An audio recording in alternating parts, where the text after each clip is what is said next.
My turn. All right. All right. So let's get the ball rolling. So I guess most of y'all didn't get the unannounced uniform requirement, right? Except for Pam. So thank you, Pam, for participating, right? We finally get to have the Yes, right. That's awesome. How many years you been in the business?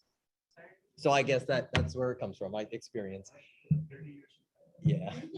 All right. So where did this whole buy dirt come from, right? So Gary announced it during team meeting that, hey, this is something we should focus on. Low inventory. Well, how do we make inventory, right? For growth, land, find developers. That's how we can maybe add inventory. And then the biggest, of course, piece of advice is, right, there's no more of it. You can't make any more. So land will always be valuable. So to stay into that theme, our guest today that I wanted to bring in to kind of talk about how you get into that was our one and only Robbie Jansky. He's officially our KW Land member in this office. And, I lovingly, I've had a relationship with Robbie for a while, and I lovingly love to call him King of Podunk. And he used to always laugh at it because he always has the most interesting locations for his listings and land. So, but come on up, Robbie, so we can, enough of me, more about you, and enlighten everybody. So to put that in context, you might have a few ESLs here, English second language. What does podunk mean? You really gonna put me on the spot? Podunk pretty much refers to middle of nowhere. People can probably take it a little negatively, but means middle of nowhere rural areas, essentially. Redneck rural areas, yeah. Come on up. All right. So again, as I mentioned, so tell us a little bit about yourself, Robbie.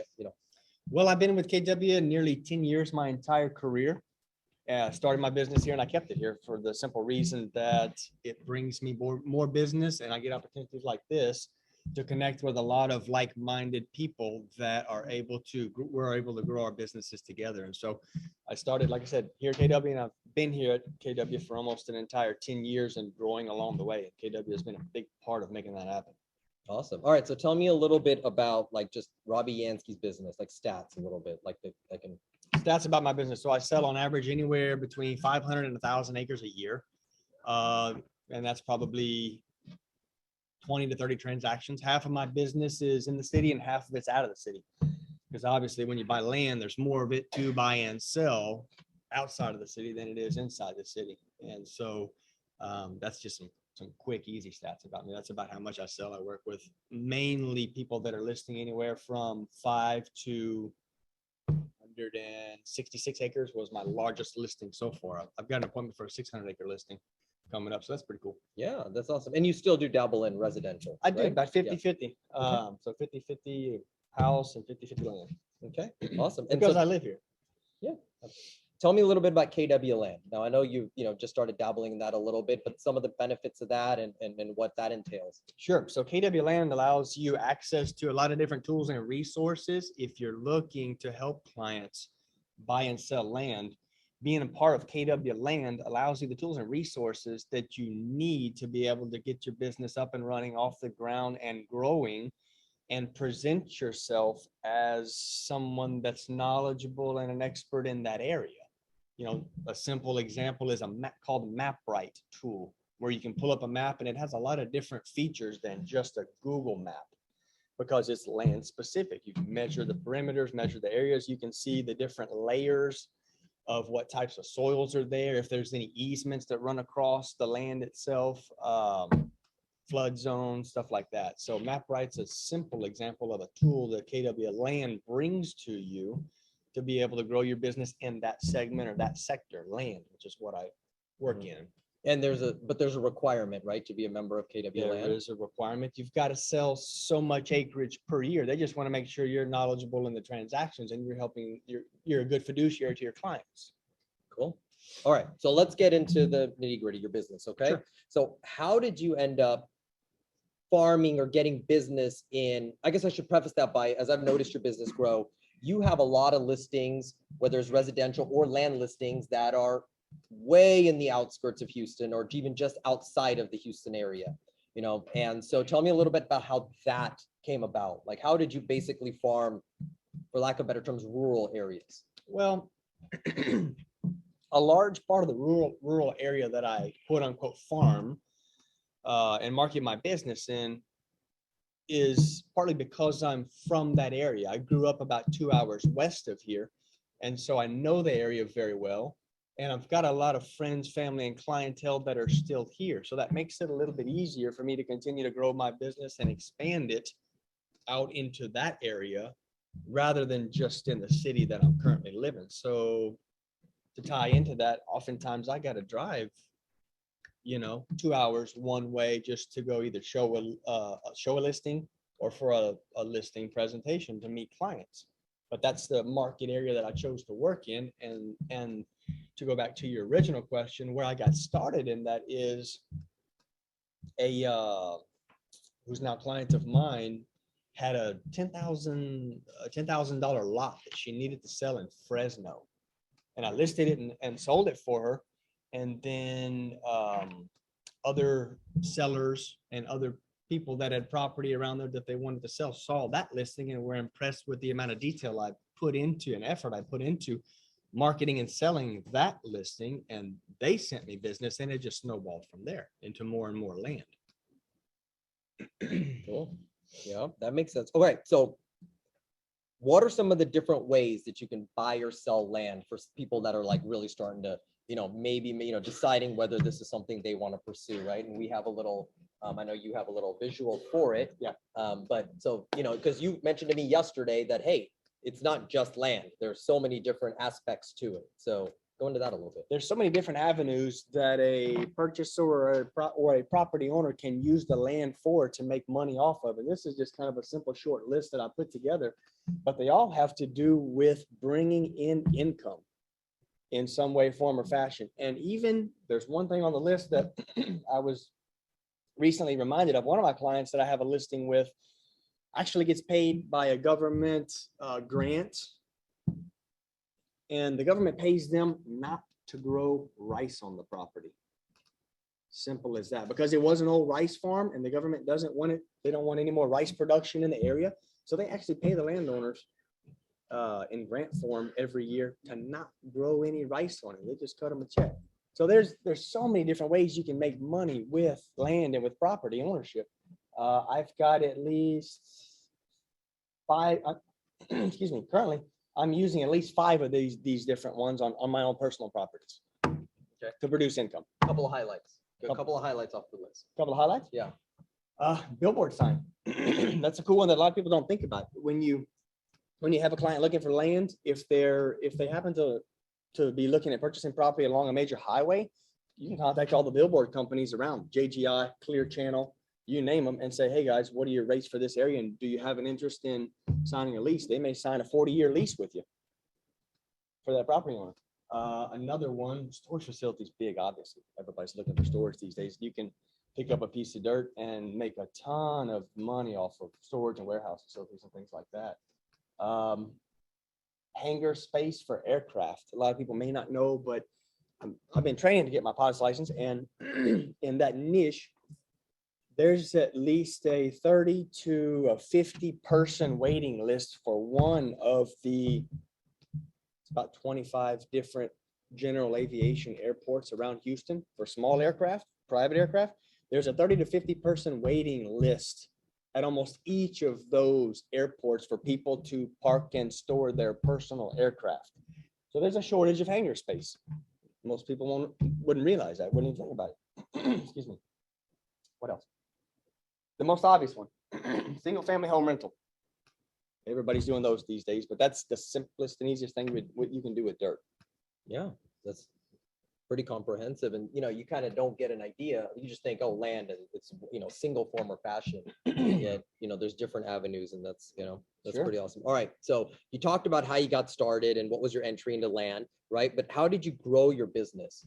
Okay. So first, how did you grow your business to where it is today? And what were some of the resources that helped you do that?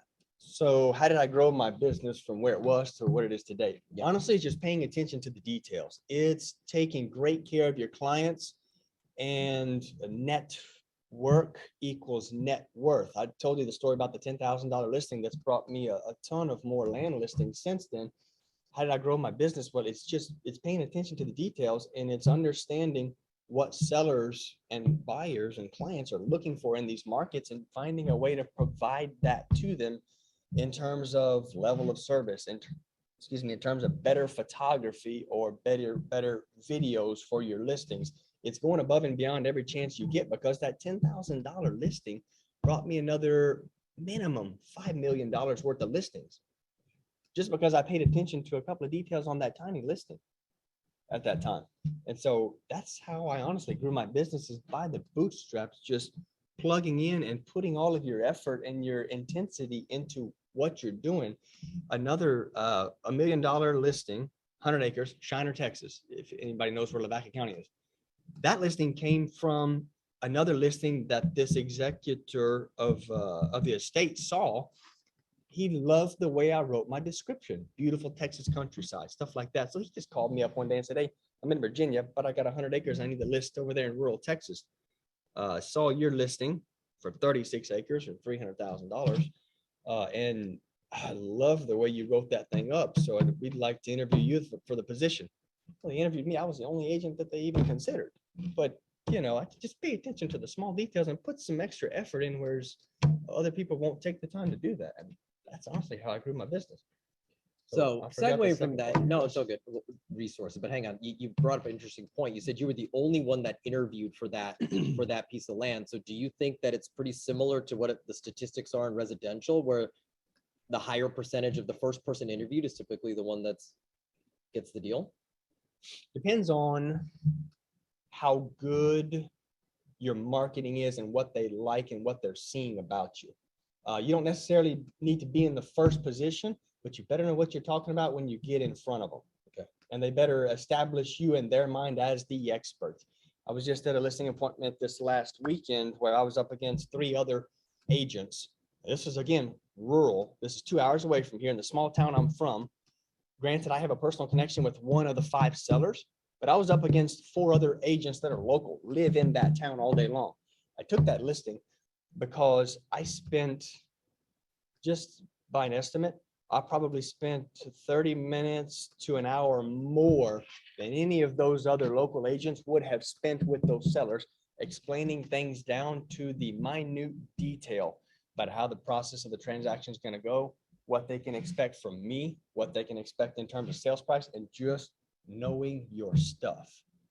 So That's awesome. you don't have to be first position, but you got to know your stuff. And Yep. and like the example of the guy I gave, where I was the only interviewee, it's because he looked at that listing. He saw that listing description that I put so much effort into being descriptive and unique with my words. And he said, man, this guy knows what he's doing. He looked at the photography. He looked at the whole listing as a package.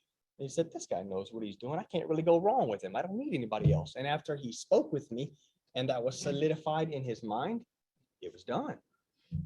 Yeah, that's awesome. And I'm gonna get it to that, where how somebody that's getting into that, what it takes in just a second. But before that, I'd like for you to share some stats, or, just some information that you've put together, Okay. for, basically the state of Texas, which obviously we focus on. Yeah. Right. So Let's stay on this one for a second, guys. To be honest with you, I don't have all these stats memorized because there's a ton of them, and Texas is huge. But I'll go over what I do know on the slides, and I shared this with the mesh so that we could put it up in front of you, because visuals always help, right? So Region 5. If I tell a client, okay, I only operate, or most of my business is in Region 5, they don't have a clue where that's at. So I don't. I basically tell them I do an arc from Houston north across to San Antonio, but this is Region 5. This is mainly where I operate. Houston is what, right around here? Mhm. And Yeah, here, that's Harris right there. Yeah. here's the county where I'm from. It's almost a 2-hour difference.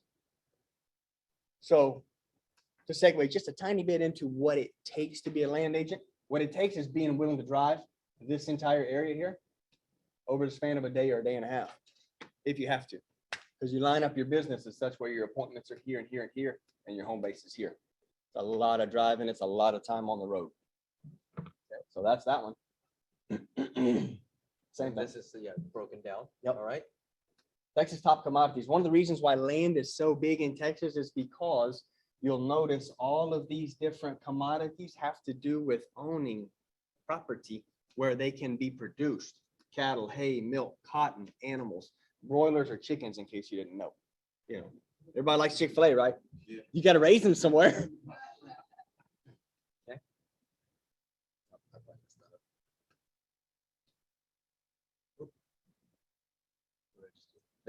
Changing Texas. Okay. Population 26 million, 171 million acres. 171 million acres in total in Texas. 142 of those million acres are private working lands, ranches, farms. So that's another reason why land sales are so big in Texas, is because we have so much of it to sell. And it's relatively cheap compared to other places you might think of, New York, Florida, California, things like that. We're so big that you have a lot of private land. And this stat right here blows a lot of international people's mind, because it's more privately and governmentally owned lands overseas. And like, for example, my wife is international as well. So it blew her mind that private people can own so much land in a place, because 90 to 95% of land is owned by the government in some places. That's pretty interesting stat. Well, this was interesting right here, right? Go for it. Yeah. So, so one person equals 250,000 people. The amount of people that live in a rural, quote unquote, rural setting, not a metropolitan setting, is 10% or less in Texas. And even though Texas is this big with this many acres, only 10% of people live in the rural acreages where there's not a big population. See, most of Texas's population is right here on this side, in the Dallas, Austin, San Antonio, and Houston markets, in that quote unquote golden triangle. So these are relatively uninhabited parts of Texas, as some of you probably already know. But we always talk about this from the other end, right? Where we talk about growth and people moving to Texas and not enough inventory. And this kind of shows it from the other end, that you know, the rural areas of Texas are really shrinking. Yes, they are. It's kind of crazy. But then this is interesting too. Less than 1% of Texas's population are quote unquote landowners. And when you say land, generally you think 5 acres or more. So less than 1% of Texas's 26 million people own 5 acres or more of land. And that's a shame. I think we all own a bunch of Texas land myself. King of Podunk again. There you go. Absolutely. Sounds good. All right. All right, here you can see since 1971, land prices, they weren't at zero, but they were pretty close. They were in the hundreds of dollars per acre. And today they're in the closer to, on average, 7,000, 8,000, 9,000 per acre. Obviously, that's not around Houston, Fort Bend counties. Houston and Fort Bend counties, you can find stuff for 30,000 an acre, 40,000, 50,000 an acre, larger land parcels, obviously. But this is average across rural Texas, 8,000 acre, from 100 to 200 an acre to 8,000 an acre over the course of about 50 years. Yeah. And it's skyrocketed in the last exactly what I was gonna 7. say. Yeah, or even here from 2003, it's pretty solid. Yeah. Yeah. Yep. And it's not really coming back down. You're not going to see a crash in those land prices, because we have so many investors coming in and so little land. All right. All right. So those were the slides. Mhm. All right. So, you know, knowing all of that, all right, let's focus on agents looking to capitalize on this, right? So if one wants to focus on land, what would it take? What would it take? We showed you guys the map of the area that I drive. You might spend, if you're me, you might spend 2 to 2.5 days of your week, full days on the road, driving those areas, going to listing appointments, looking at land, looking at properties, showing properties. Because if you advertise yourself as a land expert, you'll have buyers come to you saying, we want to buy land, we want to invest, but we don't know where to invest in. It's kind of like showing clients houses. Sometimes they need to drive the different neighborhoods around here to understand what those neighborhoods look like and how they feel. Heck, if you got to drive lands to understand what's out there and how that looks and feels, you're driving a whole bunch. So what it takes to do this, a willingness to drive a whole bunch, spend a bunch of time on the road. And for me, for my business, the tools, resources, dues, associations that I'm all a part of, it takes about $7,000 a month just in expenses for those resources to be able to sell land. Okay. Let's say willing to do that. Yeah. Okay. Yeah. All right. How do you lead generate for land? How do you lead generate for land? So Establish yourself as quickly as possible as the land expert or as the land resource. If you haven't done a bunch of land transactions, be the land resource for information. People are always interested in learning more about land ownership or the benefits of land ownership, what they can do with land, things like that. So establish yourself as the resource. And there is a ton of information, data, stats, resources out there, put out there by Texas A&M University, put out there by all the different Texas Association of Realtors, where we got a bunch of the slides and the stats from, because Texas it has so much land. We have all those stats in that association as well. So establish yourself as one of those two on Facebook, on Instagram. Just start wherever you can with whatever you're doing, and let all of your current clients know. For example, I had a closing, it's been maybe 2 years now. And I asked my clients at closing, I said, guys, what you gonna do with all this equity you got in your house? Well, we've been thinking about buying land. I said, great, I love land. Let me show you some land. They said, okay, where should we be looking at? I said, well, you should be looking here because of this. If you want to do this, you need to look over here. If you like fishing, you need to look over here. If you like hunting, you need to be over here. We like hunting. We want some hunting land. So, okay, great. Here's why you need to look in this area for hunting. And this is your average per acre prices. So we went and started looking at land, and that particular client there, oh man, we looked at land all over, and I spent at least 4 or 5, maybe 6 of my entire weekends, Saturday and Sunday, because it was such a far drive between here and Dallas, looking at land in those areas.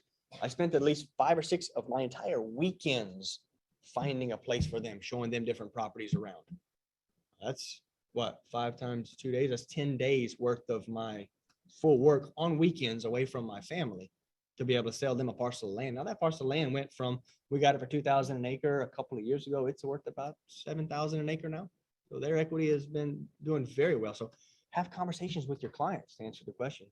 Hey, what do y'all want to do with your equity? Have you ever thought about owning land? Do you know what you can do with land?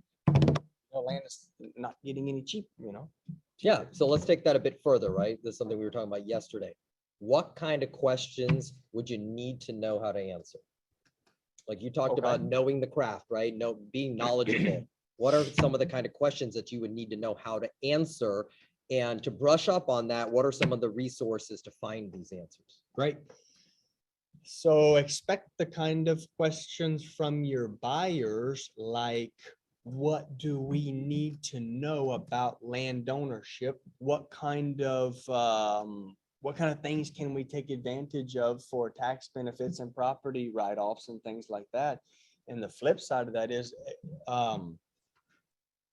make sure that you have all those resources in place. If you don't know the answers to those questions, make sure you know the resources to go and find those answers. And there's so many of them online, starting with Texas Association of Realtors, and then going to the various counties that they may be looking in. Brush up on the market regions of Texas and what is important for each region and why a buyer would want to purchase in certain areas. I kind of lost my train of thought. You got to go back to that question. No, that's okay. Some resources to help you find those answers or brush up on knowledge on it. Okay. So you were naming a few yesterday when we were just preparing. There's so many off the top of my head. Each individual county has different regulations, rules, and requirements for building codes, for improvements and stuff like that. And so around here, one of the big things is my property in a floodplain? What's the elevation of the property? Will the county require me to build up so high before I can start improving and put a storage building or a warehouse on it? So the resources for getting answers to those questions are straight from the source, the county itself. Hey, I got a buyer looking at a property over here in, for example, Wharton, Texas. And it is at elevation 90 feet, for example. What do they need to know about making improvements, like adding a warehouse onto there or some storage facilities? How high up are they going to have to build it? What else do they need to know? Where are your county rules and regulations posted online? Where can I find those and pass those along to him? Just one simple example, but there's so many different resources you can go to, but as close to the actual source as possible, like the county, to answer questions like that are really where you need to go. Same thing for wildlife or agriculture exemptions on property. You got to go to the county, to the source, because they're the ones that have those regulations put into place to be able to answer those questions for your clients about how they can save money on property taxes using any of the various ways to do that. Cool. All right, so to kind of wrap this up, right, before I close it out with letting people have some additional information, what are some final thoughts and advice to take advantage of or get into different various forms of land transactions? The answer is right here. It is literally right there. If you had, if you look at where the chart was before, if you had bought dirt 2, 3, 5, 10 years ago, look where that equity would be today, and the kind of money you could have made off it since then with all those different ways to capitalize on it. But if you're honestly, if you're looking to help clients buy land, buy dirt, look at different land option properties for purchase, there's so many different facets of the business and information that you kind of need to know. It's best to put together a simple questionnaire for your clients. What are you looking to use the land for? How long are you going to hold the land? How would you like to access it? Do you have to have paved road frontage because you don't want to get your vehicle dirty when you go out there? Or is a county road that's going to get dusty okay? You know, it's a million different questions you could ask them, but a simple questionnaire to kind of just similar to if you're asking a regular buyer, what kind of house do you want to buy? You know, you got to have all that stuff lined up. Awesome.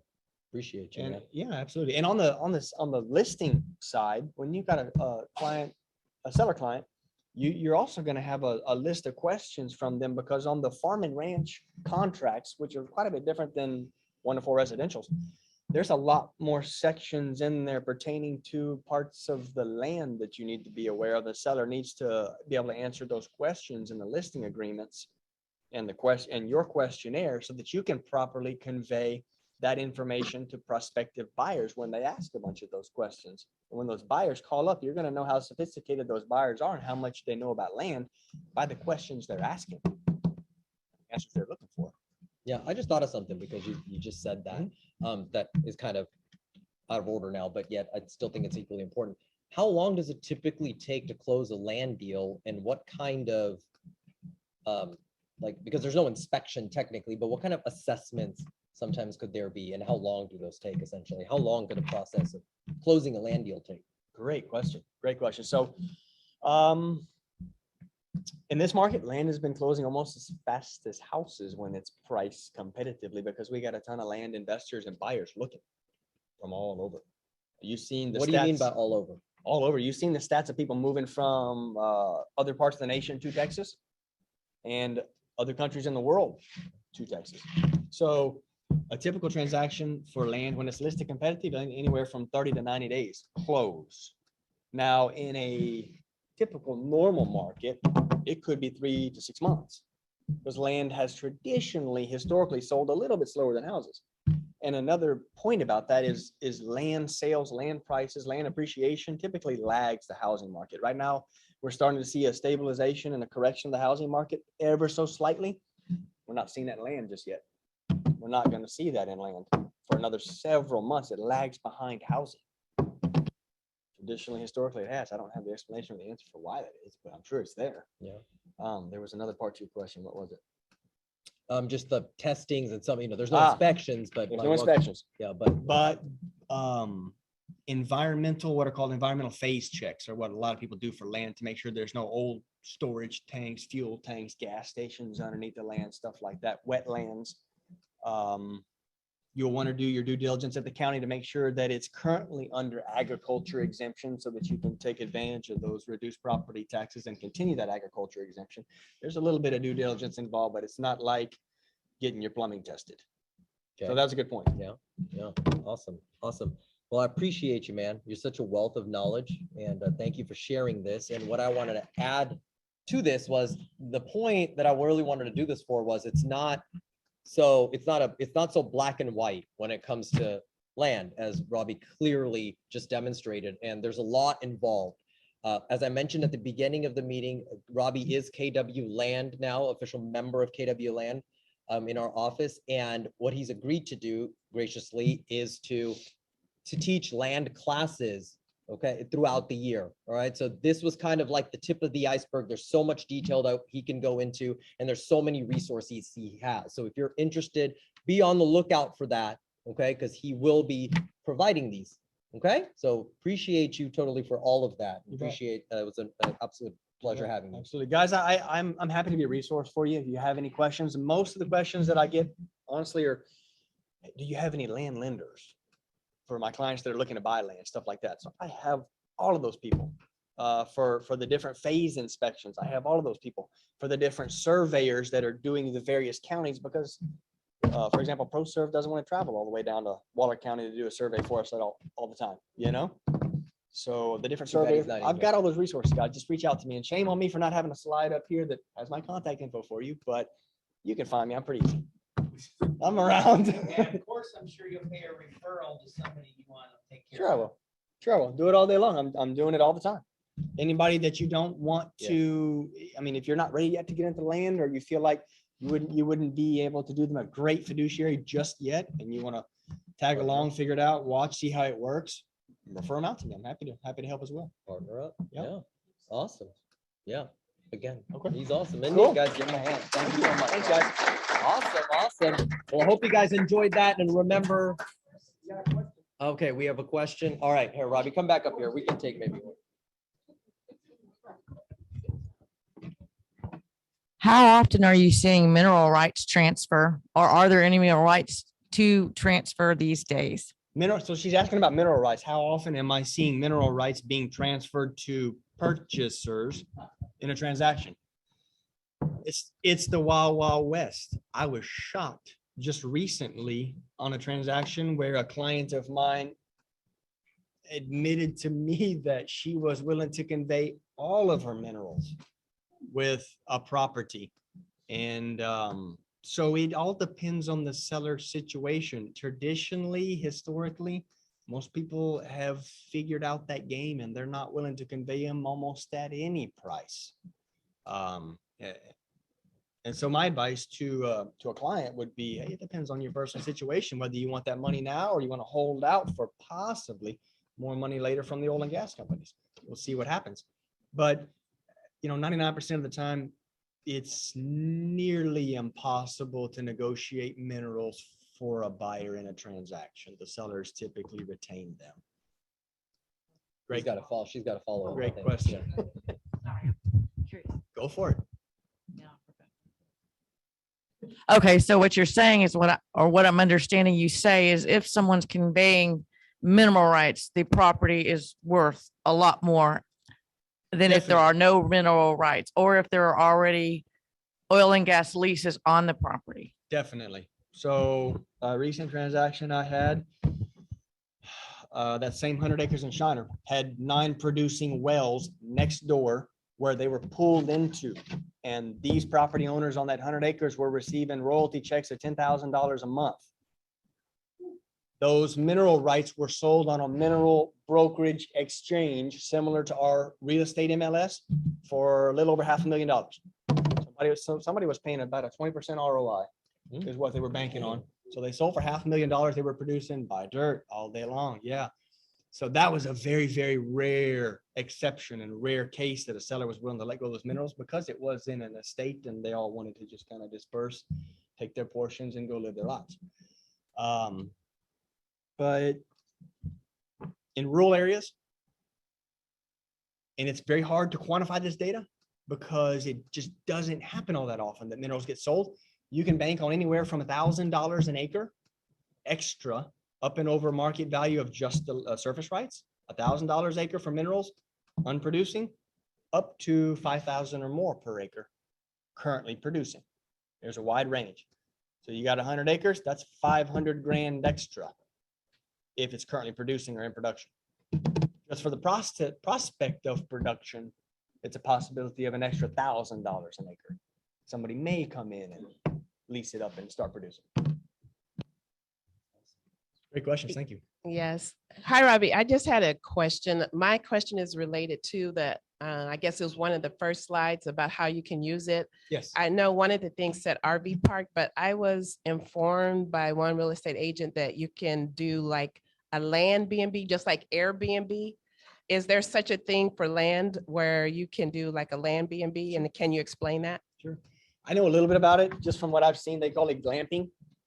So it's a VRBO for just land. You come out there and you build your campfire, you set your tent up. Maybe they have some nice mature trees. They have a nice riverfront, waterfront, lakefront setting. Chad knows a little bit about that stuff. So it's a land lease, if you will, and it's, you know, a week-long lease similar to a VRBO. Yeah, that's out there too. I mean, there's a million different ways you can make money with land. It really is. Just as a side note, my family for the last 40 years has operated rock, dirt, sand, soil, mining, gravel pits and quarries, kind of aggregate. Sounds business. exciting. Yeah, rocks. So ties directly into land, right? So we've operated the sand and gravel trucking company business for the last 40 years. It's in my blood. It's in my family, third generation. So that's another big way to make money off of land, because when you mine the gravel for a road, for example, you need to build a road on your land. We were paying landowners 50 cents a cubic yard. This is a cubic yard, close to a cubic yard. 50 cents a cubic yard and selling it for 30 bucks a cubic yard. Now there's transportation costs, obviously, and diesel costs and stuff like that, but just another way you can make money with land. Sell the dirt, buy it and sell it. Sure. Awesome. Appreciate you, man. You bet. Thank you. Thanks a lot. I mean, I Hey, could go Robbie on and on, Jansky, but some everyone. Yeah, sorry. He can talk all day, by the way. He's kind of like me.